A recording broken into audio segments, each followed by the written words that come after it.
Hello and welcome to this Talking Geopolitics podcast from Geopolitical Futures.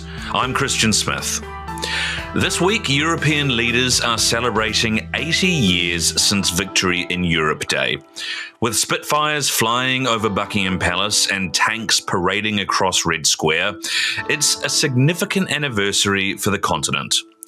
Europe is, however, divided once again. Although the line has moved much farther east than it was in 1945, Europe's future is far from settled.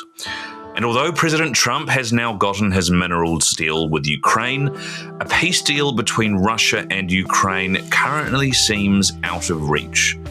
So I'm joined again by Geopolitical Futures Chairman and founder George Friedman as we ask what next for the war in Ukraine and how might the future of Europe decide it.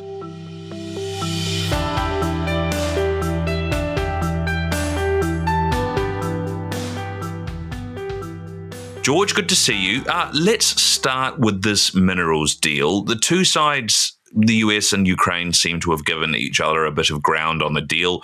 But what is the point of it? I mean, does it really matter after all? It matters in two senses. There's an economic value, but it also allows the United States to have a commitment and an interest in Ukraine that's not a military one. We want to avoid a security agreement that compels us to go to a war if the Russians act. But we're warning the Russians that we have massive economic interests in them that they're challenging. So we're creating an ambiguity, at the same time taking advantage economically. So we are moving away from security agreements to economic relationships, and we're daring the Russians to interfere with that. I mean, a few people have responded to current administration in the States suggesting that, US businesses were involved in Ukraine before the invasion in 2022. And the Russians have actually come out and said since this deal that it's concerning for them that the US will be so heavily involved in Ukraine economically. I mean, is it something that's really going to stop them taking further military action? Well, the problem is what military action? They're proven themselves to be impotent. They've taken a small section of Ukraine, an important one, but in 3 years they couldn't win the war. So we are caught in the Cold War still, and thinking of the Russian army as a magnificent force that could sweep across Europe. It couldn't sweep across Ukraine. So one of the things that the Russians had going for them was not economic power. It was military power, which going back was real, but overstated by the West. But certainly this point is no longer credible. It's very interesting that one of the things that Putin said over the weekend was, we hope we don't have to use nuclear weapons. And that's a desperate statement. So he doesn't have any leverage, but by saying he hopes he doesn't have to use it, he's made a nuclear threat. I suspect that Putin is under tremendous political pressure inside of Russia by factions who want to end this war, okay? And some elements that want to continue it, very much like in the Vietnam War for the United States. And we have to remember, Putin is not Stalin. He can't shoot his enemies. He doesn't do that. And the idea that I think Putin badly doesn't want to appear to be capitulating to the United States. And the United States has all the time it needs. It's not urgent for the war to end. But there are many in Russia who regard the war must be urgently ended because of the effect it's had. Masses of Russians have died. The economy has been strengthened theoretically by military spending and deficit spending by the government. But the real economy, the one that feeds the people, has been badly damaged. And certainly the oligarchs have been badly damaged. So when we look at it, when he made that statement of hoping not to have to use nuclear weapons, I saw a desperate man. He can't capitulate because then he's weak. He can't win the war, in other words, occupy Ukraine, but he doesn't know how to end it without catastrophe politically for himself. That's really interesting, George, because, obviously we've seen Putin, nuclear saber rattled several times since this war began and before then as well, of course. But it has, at least during Biden's administration, it did seem to have some effect. It seemed to, at least in some interpretations, cause the US government to withhold certain types of arms from Ukraine. But you obviously see it as a desperate move. I mean, do you think anything's changed, or is he now trying it on a new president? If he actually used a nuclear weapon, tactical or otherwise, the whole world would know that Russia is capable of doing this. They would not therefore capitulate to Russia. They would form much more hostile relations with Russia, strengthening alliances and so on. I think that the Russian elite understands that this threat made at this time in this way is probably not in the best interest of Russia. He's not going to do it, but it'll have a different effect now. And I'm looking more at this point at, just as we look at Trump's internal standing in the United States to see his strength, we're not looking at Putin's internal standing. We're taking for granted that he has a free hand, and I don't think he does. And I think in making that threat, he's desperately trying to show within this Russia that he's in command and unafraid in a way that looks very fearful.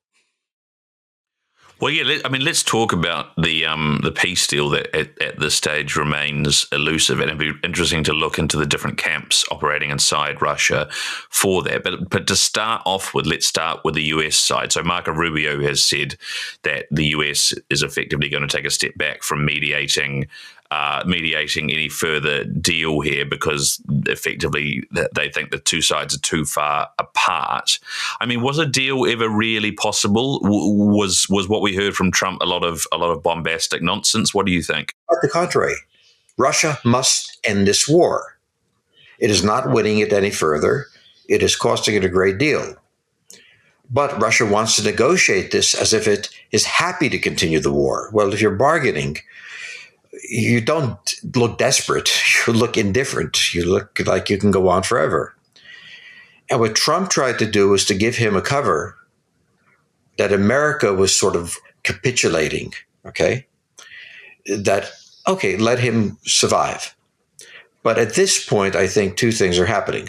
One, the United States is really saying, look, you're not going to negotiate? We're far away. We have no problems here. You want to continue the war? He also said before that he is strengthening intelligence ties with the Ukrainians. Now, this is very important because the intelligence we're talking about is the satellite intelligence that provides the Ukrainians with detailed information on how the Russians are moving, and which is instrumental in them holding the Russians back. So there was a statement there that seemed very modest that really said, look, we will continue what we're doing in Ukraine. If you want to continue the war, you'll continue it as you did in the past. And we have interests in here. Don't push us. So each side is engaged in a real negotiation. And one of the things that happens in every bargaining that you've ever done in buying a house, a car, or anything else, is leaving the place disgusted and saying, I'm not going to negotiate. There's nothing to do. You don't come in desperate to be negotiate. This is how negotiations take place. Now, Putin has a decision to make. The United States is serious. Go on with the war. We don't mind. Putin has the decision to make whether or not he makes a deal or not. But he's not looking at the United States, and I don't think he's thinking about Ukraine. He's thinking about internal Russian politics, his standing. Can his presidency, like Lyndon Johnson's, survive this disastrous war? And who inside Russia is pushing him in different ways? It's very hard to tell what the personalities are. Russian politics doesn't operate as Western politics do. But someone who is very close once to Putin, a guy called Dugin, who is a serious thinker, has said there is now a massive part of Russia that wants to join liberal democracy and the West. And this is capitulation. We are Russia. And he's a right-winger in there. And he's in that article where he was very close to Putin, he's now warning Putin that he must not capitulate. So just as there's a battle in the West, capitulating to the Russians, not capitulating to the Russians, making a deal, all of these things, inside of Russia, the same thing is going on. There's a massive faction that sees no value in this war and gains no value. There's a faction that has committed itself to victory in this war that's not going to come. And it reminds me of Vietnam. The Vietnam War lasted a long time, longer than it had to, not because of the fighting on the ground, but because of American politics, that the president could not appear to be capitulating to Vietnam. And his opponents said, this is ridiculous, you are going on, and let's stop this. And there was a tremendous internal struggle in the United States as to what to do based on the survival of presidents. And it was finally settled. And we're in the same situation. But remember, the negotiations for anything, as most people negotiate on something, always have the moment when everybody slams their hand on the table and each declares they don't want a deal. And they got to slither back into the room finally and make it. So on one hand, the geopolitical reality is there. Russia can't continue the war. The engineering of the peace is taking place as a normal negotiation does, except not usually inside of the entire world, with the entire world actually taking seriously what the negotiators are saying, that we're walking away and that they don't need a peace. Does that walking away mean that the US is going to stop military aid to Ukraine as it said it might do in the past? I mean, Trump's already kind of released about $50 million, I think, of aid since this minerals deal last week and opened satellites again, as you say. But will the US now stop that aid? Or do you think, is that what the walking away is? Or do you think actually it's a good time to apply pressure? They've already said they would continue and intensify the intelligence aid. That is military aid. That is the critical military aid. And if you remember, once the U.S. cut it for a day after Zelensky and Trump had their meeting and they've screamed at each other, and he cut it. Well, when he said we're cutting intelligence, he was cutting the satellite feeds that told the Ukrainians how to deploy to stop the Russians. This time, we said we're increasing the intelligence aid. So it's not so much the material that's going to flow in. It's going to flow in. It's been flowing in. It's just never been really cut off. But it's telling the Russians, the thing we have is we don't have to have one dead American. And you're going to have a lot of dead Russians. And we have a very strong hand in the sense that we have nothing to lose in continuing the war, nothing to gain from ending the war. And in that fundamental sense of we're not waging the war, but we are certainly continuing to give the critical intelligence, which is no longer, it's not weapons they need. It's knowing the Russian moves. And we're continuing that. That's clear. How can Putin reply then? Now Putin has the problem that people like Lyndon Johnson and Richard Nixon had. Okay, I've got two audiences. One is the Americans and the Ukrainians. The other is my political domestic issues. If I simply capitulate, and I'm seen capitulating, which is an option that Trump gave him, you don't have to capitulate. You can be, and he came under pressure and decided to push it to the edge. And now what things we don't understand clearly, but we know there are political forces heavily on him on all sides. It's now Trump having to sort out the political consequences internally and the geopolitical forces externally. In the meantime, the United States is comfortable doing just what it did. Okay, we'll step back, but not to cutting intelligence. And by the way, we half own all of Ukraine's wealth. So we are doing it in a certain way that allows us to appear to be the peace party while taking advantage of the peace, forces Russia to be absorbing the costs of the war without hope of winning it. And he has much weaker hand. And the more aggressive he sounds, the less credible he is. And this is his problem.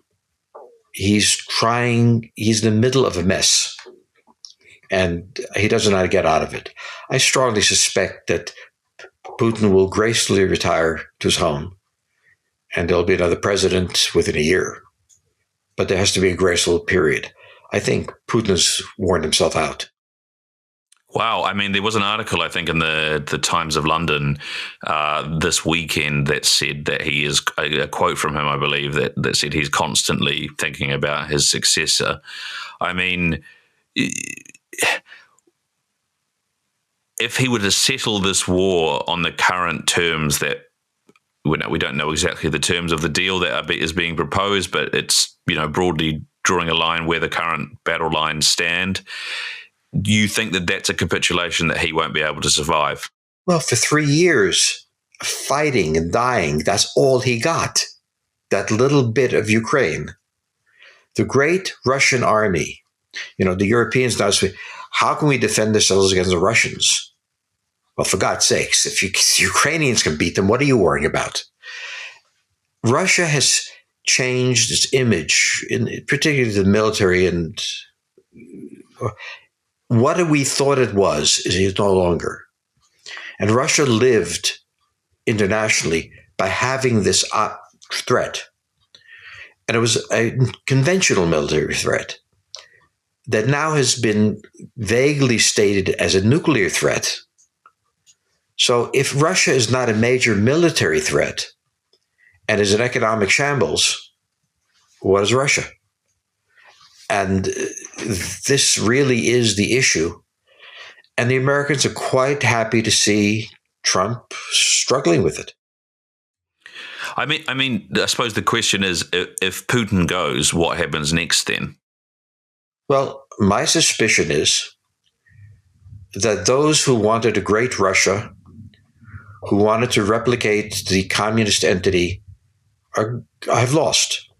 Russia was once Tsarist, Christian, tied together by that. Then it was communist, bound together by that. What is it now? It is a nation. What are its principles? What are its interests? Well, so on. So after the Cold War ended, Russia became a sort of democracy, okay? But it was never what it really was. Russia has never struggled with the question, not just what after communism, what after the Tsars, what after all of Russian history, what are we? And Putin tried to resurrect it in a way that we are a great power.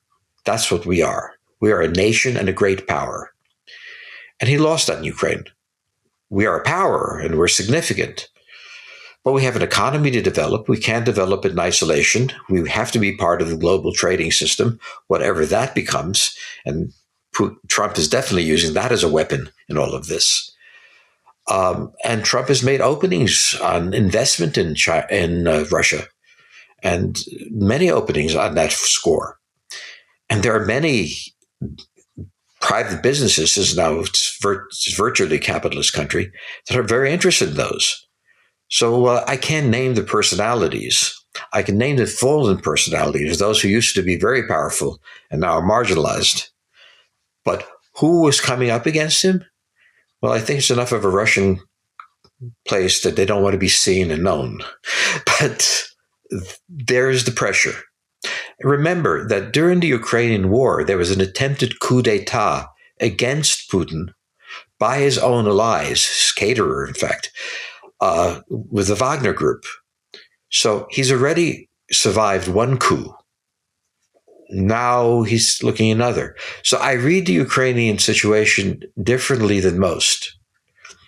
who regard this as Russia having military options, which I don't think they have, and an internal crisis that centers around Putin, but really is a question, what will Russia now be? This is the time that Russia takes into account its reality. And that's a very hard thing to do. And just as the United States is now in the midst of a crisis, who are we? And what will we want to be in the world? So other European countries are taking the same crisis. And Russia is undergoing the same crisis in a very Russian way. And I want to come on to those European countries in just a second, but let me push you on one thing there, George. So a post-Putin Russia, which could be around the corner really, could create a Russia that is very different from the sort of right-wing nationalistic Russia that we are looking at today, because those with that interest may have cooked, their boat may have sailed. Well, the problem is the Russian right-wing nationalism was also posing as the Soviet Union, with the power of the Soviet Union. So the real issue is for Russia to come to terms with what it is. Always a great power, vast resources, a political system that has never been democratic in the full sense of the term, and divided between Siberia and Europe, divided between European Russia, between various groups. So it is a normal country. It's how it always is, like Britain is, Scotland and Ireland and all of this, but we'll make it. This is something Russia solved with dictatorship. This dictatorship did not solve the problem. And so it evolves. But can it move away from dictatorship? I don't know. Even the Russians don't know. But this can't go on.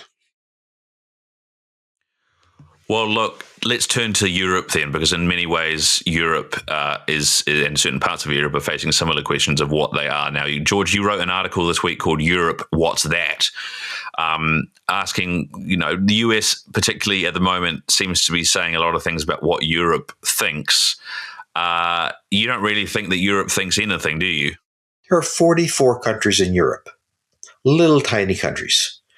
They'd be American states in a way. Each one of them speaks a different language. They don't understand their other languages. Each one has bad histories with their neighbors. They go back centuries and they have evil memories. So when we speak of Europe, we really speak of Western Europe, the Atlantic Europe, the Europe that conquered the world, created massive empires. For God's sakes, the Dutch controlled in modern Indonesia. I mean, but in World War II, they lost those empires. And now these Western, what I call Atlantic Europe, is lost. And Germany, which only united in 1871, only in response to the French aggression by Napoleon, and was the dividing line in Europe between East Europe and West Europe, and then the same dividing line in the Cold War between East and West Europe. Now Germany is back and is struggling to find what it is, and the AfD is doing very well, and a new Germany is appearing. In the meantime, Britain is going its way. The French are always going their way. The Poles are looking at this very differently. So my point is, there is not a Europe. It is not a country. It is not a single government with a foreign policy. It is nations that are competing with each other and simultaneously trying to act as if they were a world power. Well, they're not. And when the United States says we can't deal with Europe, there's no Europe to deal with. The European Union is not a foreign policy entity. The NATO is an American invention, a contrivance that we use to justify our presence there for various reasons.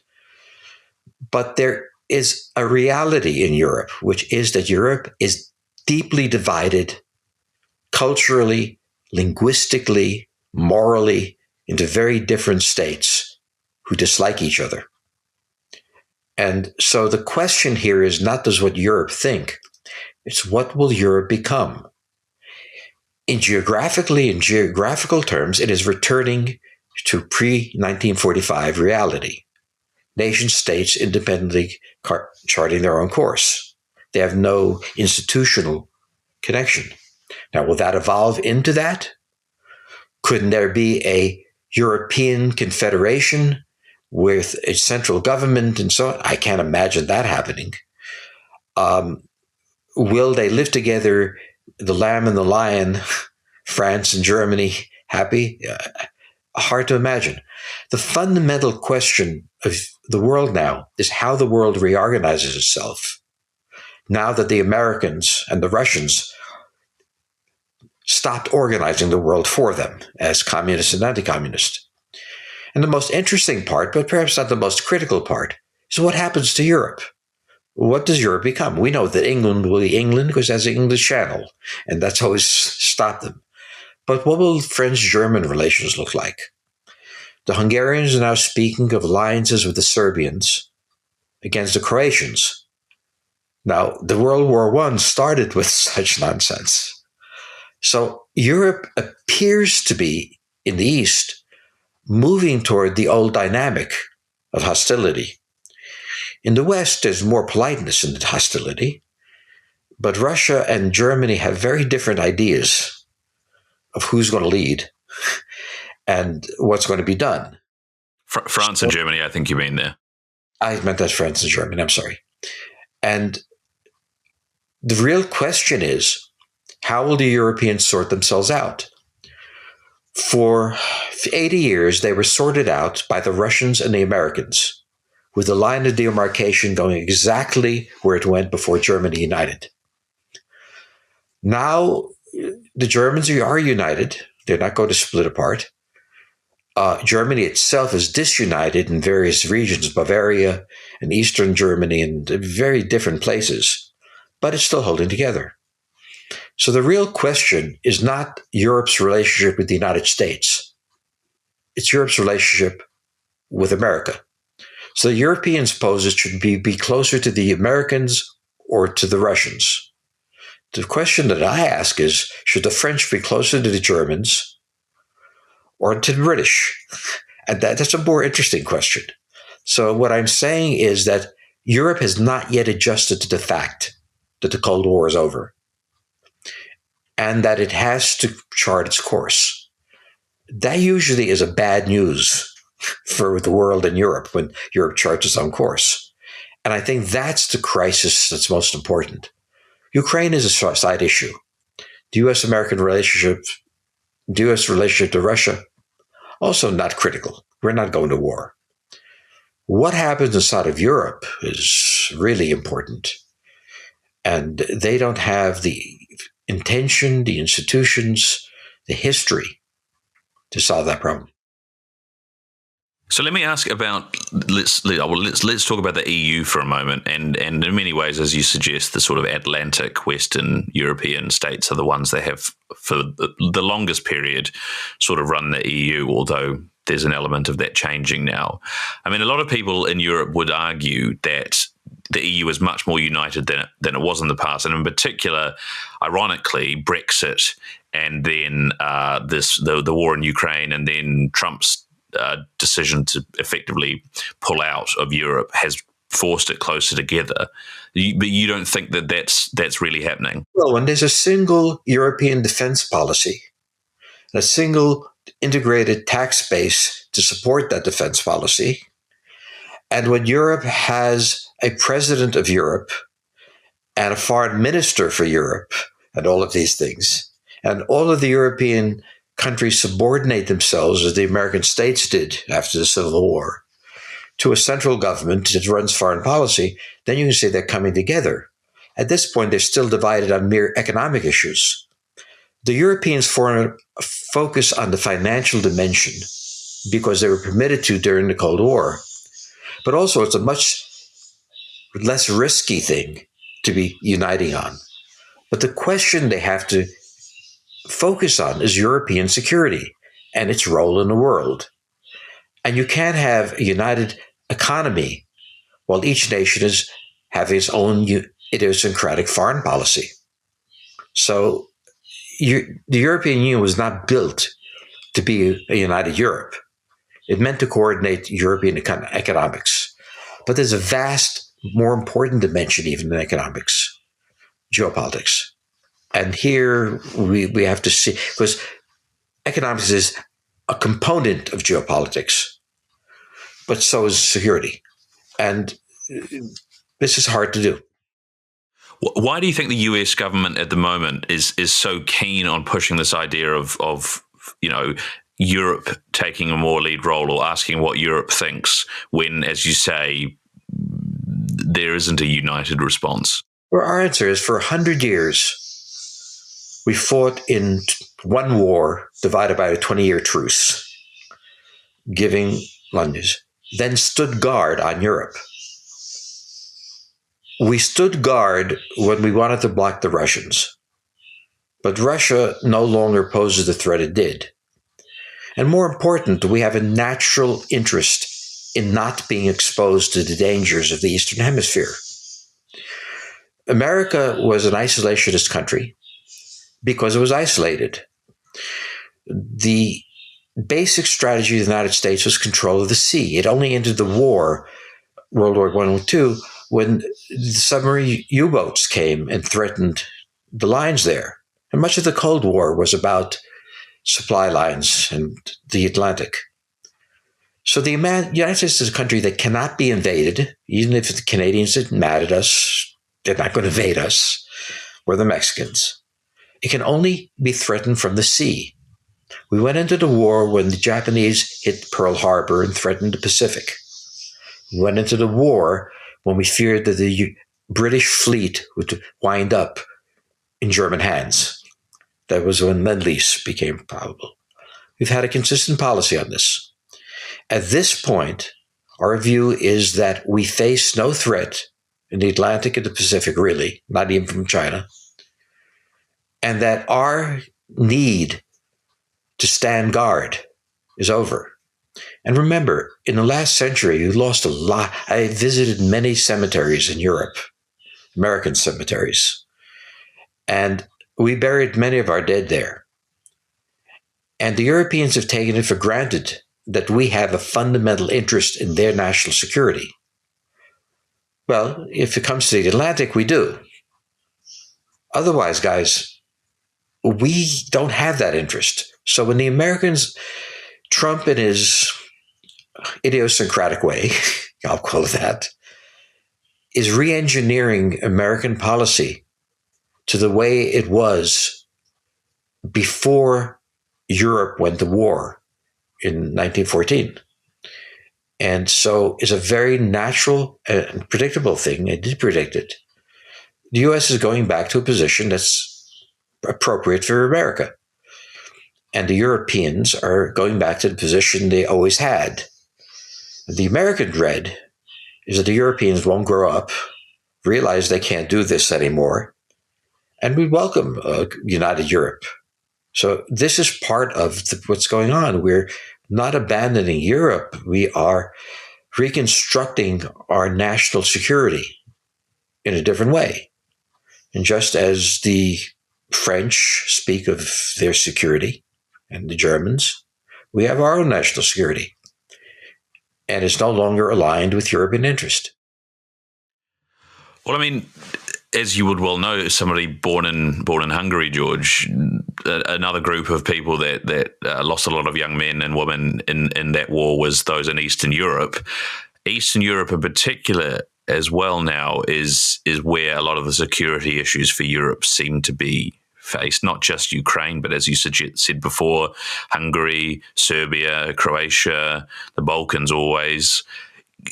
What does the future of Eastern Europe look like now? How do they secure that or secure a peaceful future? That the Cold War did not divide Europe west and east. The European imperialism created two different Europes, of wealthy, cosmopolitan Europe and then the East. And the dividing line in the Cold War was the same one through Germany as divided Europe during the imperial period. But now I see Eastern Europe is far more dynamic, backward, but dynamic than Western Europe is. Western Europe is sluggish. Western Europe is slow to decide, slow to understand, addicted to America guiding it. Eastern Europe, however, is the buffer zone between Russia, which is still there and may well revive as a military power, and Western Europe. The dividing line now is Eastern Europe between Russia and Western Europe. The geopolitical imperative of Western Europe is to strengthen Eastern Europe, to help it unify itself there. But the Europeans are a very unsophisticated people to this point. I know they think of themselves as having fine music, great art, but they're not very sophisticated geopolitically. They have very particular national views, not broader visions. But the reality is that Eastern Europe, if there is to be a buffer between Russia and Western Europe, is Eastern Europe. And Eastern Europe, you look at Poland, the way in which its economy is growing, its military is growing, is the inherent leader of this. And there was a man called a general in Poland who spoke of the Intermarium, the alliance of Eastern European countries stretching from the Baltic to the Mediterranean, including Turkey, by the way. Now, it never came to pass. They couldn't get together either. But the real question is not to me what Western Europe will do. Western Europe will go back to what it was. And whether militarily or economically, it doesn't matter. Can Eastern Europe emerge as Western Europe did in the Imperial Age, as a massive dynamic economic force with a degree of unity? This is hard to imagine too. This is Europe still. But the reality geographically is this is the buffer between the two. If Germany becomes a buffer again, my God, we're back in 1870 before. So the Eastern area is the most interesting area of Europe. There's very little interesting happening in Western Europe. It's the same old, same old. Lots of football. Well, I mean, it's like the Soccer, United sorry. Well-intended, but feckless. This is the European Union, and so on. Eastern Europe, bitterly divided against itself as always, has a fundamental interest in the dynamism of its economy, protecting itself from Russia, protecting itself from Germany, both of which devastated it. And which the United States has a very great interest in. There's a lot of American investment going on there. And Western Europe should have a great interest there too. So when I look at the map of Europe, it's not alien to me what's happening. Except this time, Western Europe cannot afford to revert to its old self, must form some sort of entity that has meaning. Eastern Europe is the buffer that Western Europe should want to build. It can build itself too. And Russia is searching for its identity. This is a good time to be in the Western Hemisphere, not the Eastern Hemisphere for the United States. We can work this out. I mean, well, let me ask then, because as you sort of suggest, one of the issues facing them is sort of historic disagreements. Obviously, Poland and Hungary, Poland and Ukraine have plenty of historic disagreements, but Hungary in many ways is sort of seen as the black sheep of the European family right now in terms of Orban and who he supports and his closeness to Putin in some ways. I mean, how do you ensure, or how do they come together and build this stronger Eastern Europe?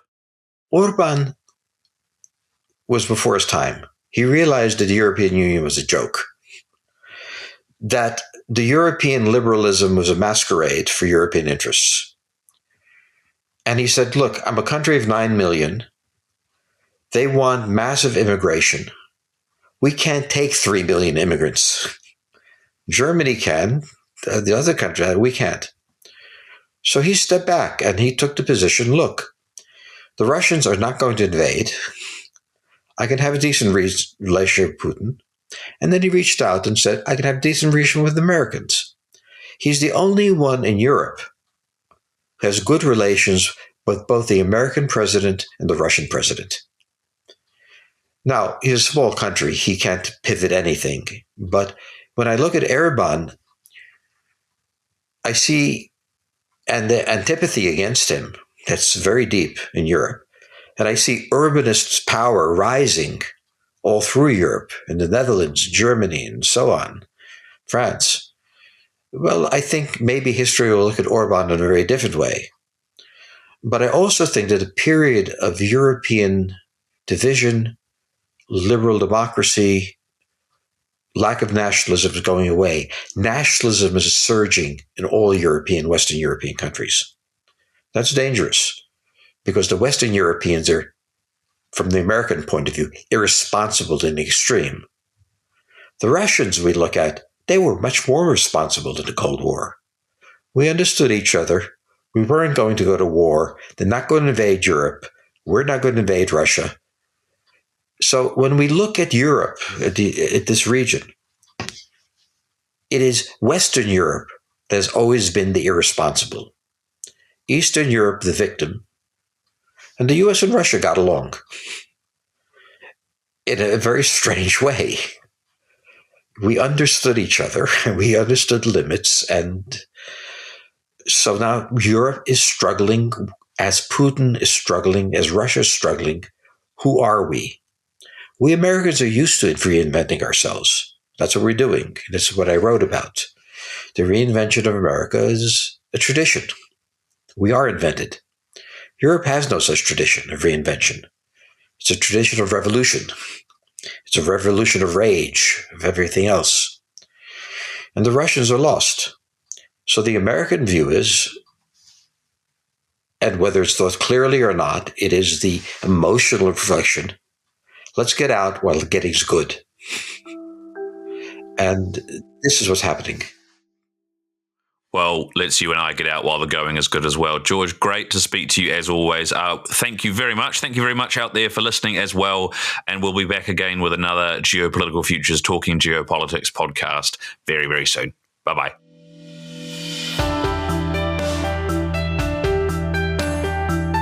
Talking Geopolitics is brought to you by Geopolitical Futures, your source for geopolitical forecasting and analysis.